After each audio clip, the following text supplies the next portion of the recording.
гледаш от котойла си да чопли стенки или да правиш нещо друго.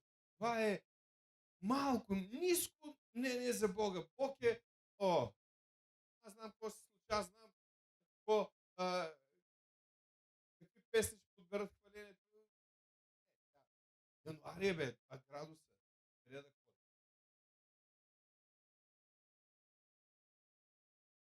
Това е по-удобно.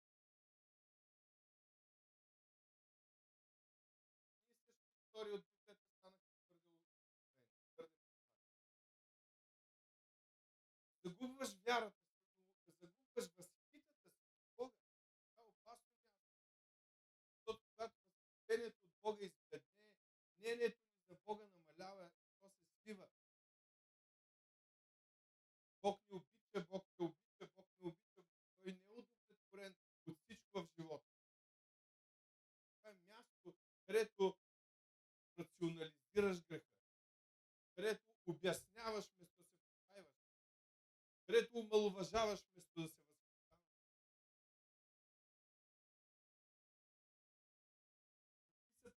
Езика, който ползваш. Говориш за Бога, все едно е вера, приятели от шоколад. Ползваш името му на празно, говориш на цензурни фрази. Какво позволяваш? Да гледаш на телефона, телевизора си, насилие, секс, сексуални сцени, извращения. Омаловажили сме Бога. Намалили сме го, смалили сме го. Ние сме храм на Святия Дух. Ако тъпчем с буклуци, капака на нашия храм са очите. Ако нямаме филтър там, очите ни.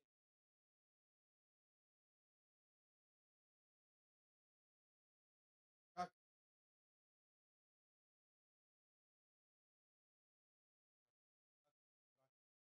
Трябва да държим любовта жива.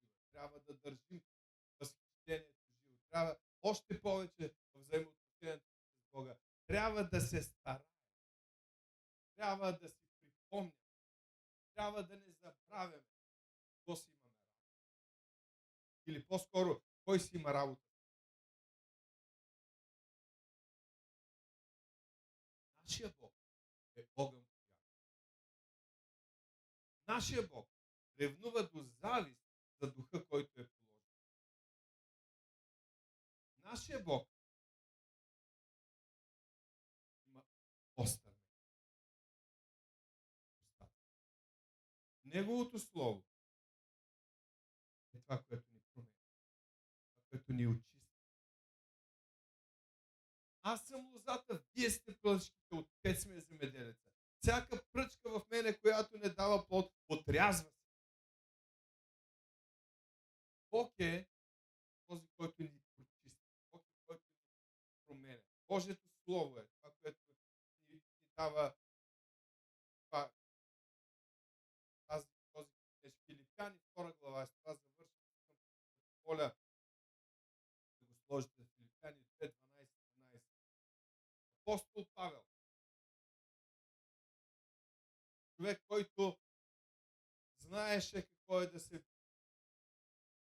благоговее пред Бога, знаеше какво е да се труди за Бога, знаеше колко години е дал в полза на църквите на хората, казва към Филипяни, но казва и към себе си, аз го казвам към вас, казвам към себе си, казва така: работете сърдно, за да покажете плода на вашето спасение. Не казва работете усърдно, за да се спасите, защото ние не се спасяваме чрез дела. Ние се спасяваме чрез какво? Вяра. Знаете ли? Вярата работи. Вярата не е безработна. Вярата не е безплодна. Вярата не е бездейна. Вярата работи. Работете усърдно, да се покаже плода на вашето спасение. Не може да си християнин и да няма разлика от преди. Не може да си християнин и да кажа ти си същия, какъвто си бил и преди. Работете за плод на вашето спасение. Трябва да работим.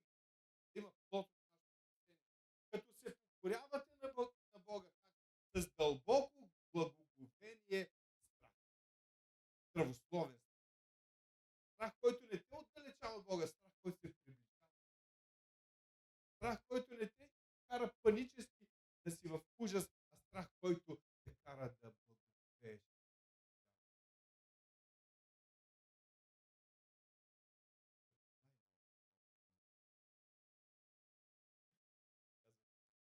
Трябва да се сетил. По-добре.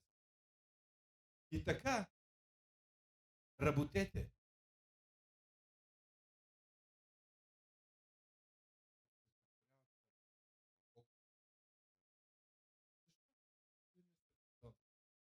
Бог,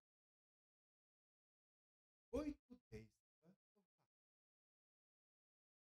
даде желание, вършите това, което може ли днес молитвата ни да бъде? Дай ми желание. Аз се възхищавам,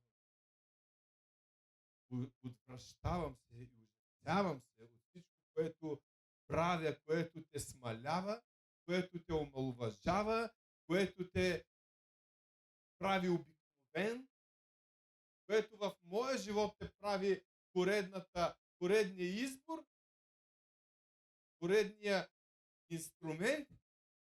Покайвам се и те моля, дай ми желание и сила.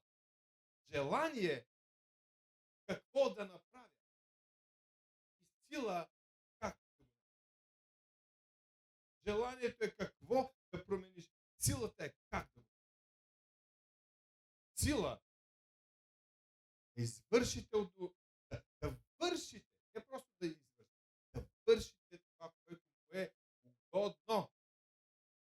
Който идва при Бога, трябва да знае, че Бог е достолепен, че Бог е достопален, че Бог няма да се свали с годините в живота.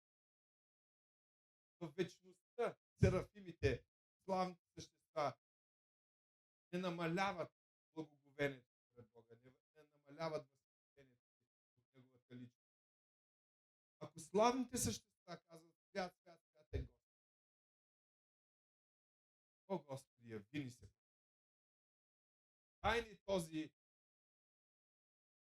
страх, правословен, който давам е поставил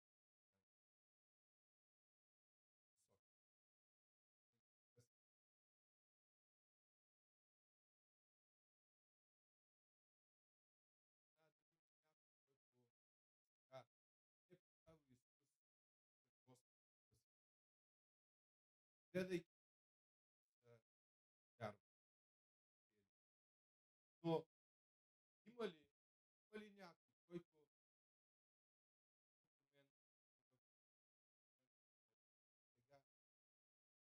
има нужда от това да увеличи, да повиши мнението, да го види по-високо. В някаква област да сме го смалили, да сме го ставили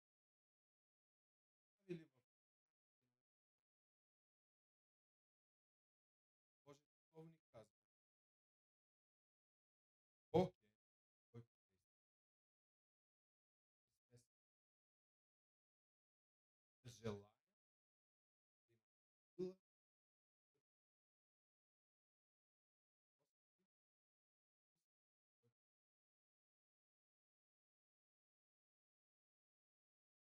да говорим неща, които не са ни удобни.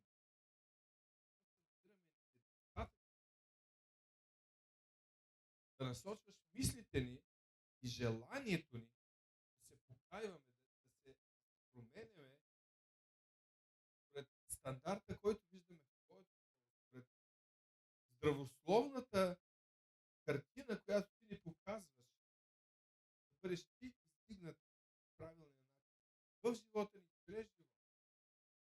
Но те молим и дай ни сила всеки и утре, и във всеки един ден да вършим това, което Ти е угодно.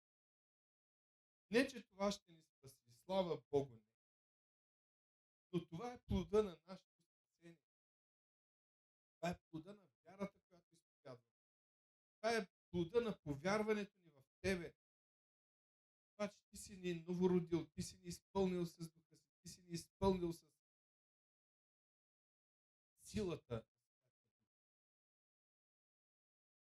Благодарим, те благославяме. Стигаме ти, те величаваме. Приемаме. Другата седмица говорим за вяра. Вярата. Бог да ви благослови. Вторник, петък 18:30 молитвено, събота 11 семейно, неделя Господна трапеза и